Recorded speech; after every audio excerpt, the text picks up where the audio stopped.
And one of the biggest things that you've done since we talked, on top of winning the championship is that Royal Rumble appearance. Of course, we have to get to that. Joe, I was in the audience. I was in the press box, all the way at the top, skies in the heavens, right? And this view of watching all of these people, it's like this bowl full of people, right? And everybody was singing your song when you came out.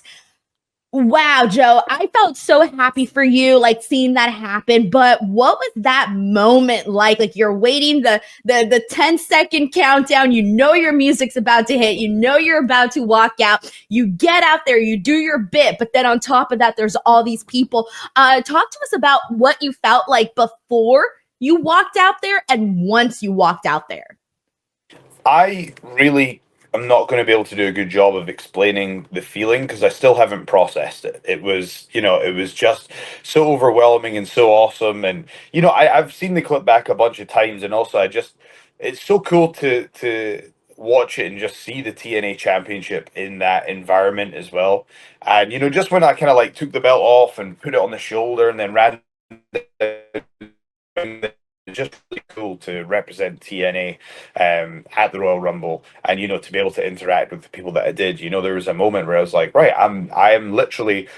So let me put this into perspective for you. Right, in March of last year, it had been almost a year since I'd been on a TNA pay-per-view, and here I am in January as the TNA World Champion, wrestling Roman Reigns in the most watched wrestling PLE, I believe, of all time, with it because it was on Netflix in the UK and Peacock. I'm told that it was the most watched PLA of all time. So I'm going, you're now in a situation where you're wrestling Roman Reigns in the Rumble as the TNA World Champion. To speak that sentence, it does feel a little ridiculous in the best possible way. So I still haven't processed it. It was awesome. The advice I was given by Shane Helms, actually, who was absolutely awesome.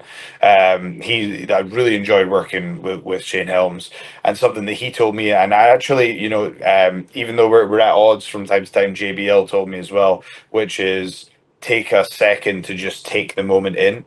He said, when you have your first title win, do that as well. And, there was a moment where I just was able to look at the arena and go, well, this is pretty cool, and it was the same thing at the Curtis Caldwell Center in Texas as well. I've been fortunate enough to have a few of those moments where you got to take it all in.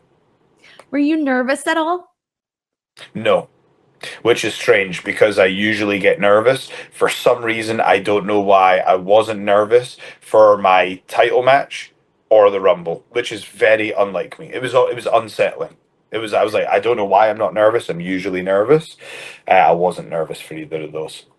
I feel like it's actually a good thing because I think sometimes, certain people, you get to this big moment, right? And sometimes the moment is too big for them, right? But I feel because you had done all of the work and the preparation and just everything to get to that point, that once you got to, what many would consider the mountaintop, you're just like, all right, steady hand, no nerves. This is what I worked for. And I have that confidence and that ability in myself to trust myself.